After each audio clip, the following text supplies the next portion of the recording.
Minister Motsoaledi says tougher action should be taken against illegal circumcision schools. More than 30 initiates died in Limpopo and Mpumalanga recently. The Health Minister joins us now from our Pretoria studios. Thank you very much for joining us, Minister. First of all, let's talk about the campaign that you launched today. What's it all about? The MMC, or Medical Male Circumcision Campaign, is a campaign which we have actually launched in 2010. Today I was just launching it for the higher education sector.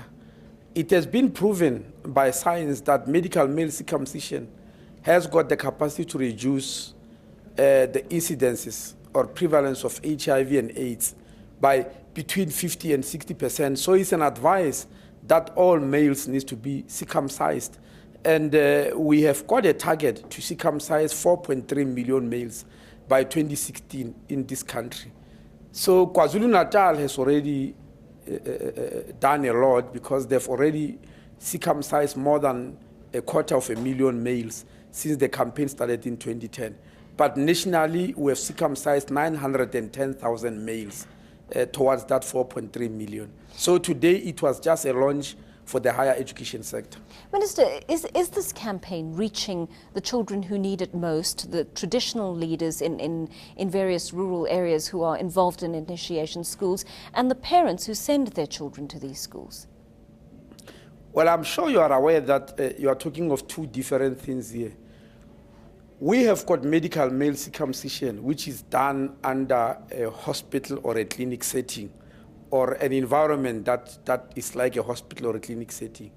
The one you are talking about is a traditional circumcision, traditional initiation, where people go there for traditional reasons and for many other reasons other than circumcision. But we have agreed that we'll cooperate with them and help them in as far as the actual circumcision is concerned, to obey certain rules of hygiene, certain rules of disinfection and certain safety rules, because if that's not done, people die like it has happened in Mpumalanga, as we have seen.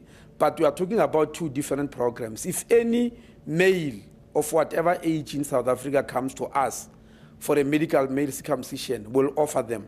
As I am speaking to you now, we've got 44 high-volume centers. High-volume centers are those which can perform 100 circumcisions every single day. There are 44. Our target is that there will be 126. But if you go to any health institution and ask for a circumcision, they will be able to help you. Even in our school health program, which President Zuma launched in October last year in Cullinan, we have got mobiles which can perform a circumcision. Mobile units which will send to school, which you can stop anywhere on the road, they can perform a circumcision for you. So we can provide this service within the healthcare systems. Minister, but remember if I may come in there, I mean, I don't see these things as being worlds apart, as you suggest here. I mean, according to my information, the Ngoma bill that has been discussed, that hasn't been passed yet because of various hiccups, prescribes that healthcare workers, for example, who are completely secular and separate, who belong to your healthcare system, be present when a young initiate is circumcised. Now, why haven't the two systems been integrated so that the lives of boys can be saved on site at the initiation schools? I never said they are worlds apart. Circumcision is circumcision, but it all depends on how you are doing it. But remember, people who go to initiation are not going there for circumcision. They are going there for certain cultures which they perform there. All we are saying is we will help them with the circumcision part. And by the way, we have already started. I'm not talking about something that hasn't happened. In 2011, I brought together members of Contralesa, members of the House of Traditional Leaders in Mafefe village in Limpopo, because the traditional leader there, Kgoshi Tlamorago Tobeyane, is a secretary of Contralesa and is also a member of parliament. We agreed there that will help them, and actually we have helped.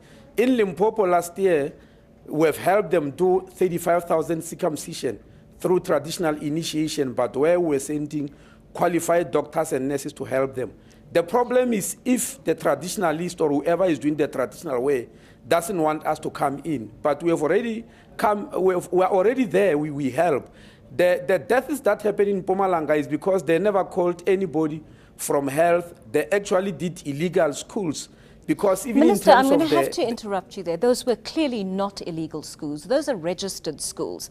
The health department has simply not intervened. No. Those are registered schools, Minister. No. Registered with who? Those are registered with the department. No. That's contrary to what your colleagues are saying, Minister. Your colleagues and the police, Leonard Nhlati of the SAPS, has said very clearly that the schools you are now talking about are registered initiation schools. Well, if we are giving different reports, then I need to apologize. The report I've received, which I've got in my possession, from the MEC of Health in Mpumalanga says 38 schools are registered and 134 are not. If that is incorrect information, I need to apologize because that's the information I've received. Remember that we don't register these schools nationally, they register in provinces. And I can only get my information by asking the province. And what I'm telling you is the information given to me by the province. If it is wrong, then there is nothing I can do, unfortunately. Minister, I'm talking about what was given to me. A very quick last question to you because we are running out of time. Not so long ago, we had in the Mpumalanga MEC for Traditional Affairs in that province. What he said to us was that due to certain disagreements with traditional leaders in the province, the law has not been passed, the eNCA bill has not been passed, and therefore the health department is not able to help the boys who are being circumcised at initiation schools. I would like you to now make a commitment to me on national television and give us a time frame for when you will intervene to save those boys' lives. Why should I give a commitment to you?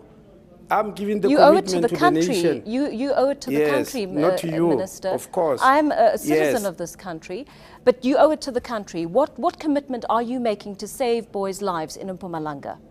Well, ma'am, there is no act in Mpumalanga, it's true. But that's not an excuse for saving life. Mpumalanga has got the eNCA forum, even without an act. That forum is discussing the issues that are there in the acts. The provinces that have got acts is Limpopo, Free State, Eastern Cape, and Northwest. Mpumalanga doesn't have an act yet, but having no act doesn't mean people should die. That eNCA forum can do the same thing that people are doing where there's an act. And I'm telling you here that we've already got plans which we have already put into implementation, where we are doing exactly what you're asking me to do. We already have that. Minister, we have run out of time, but thank you very much for talking to us this afternoon. Thank you. News that moves. eNCA.com.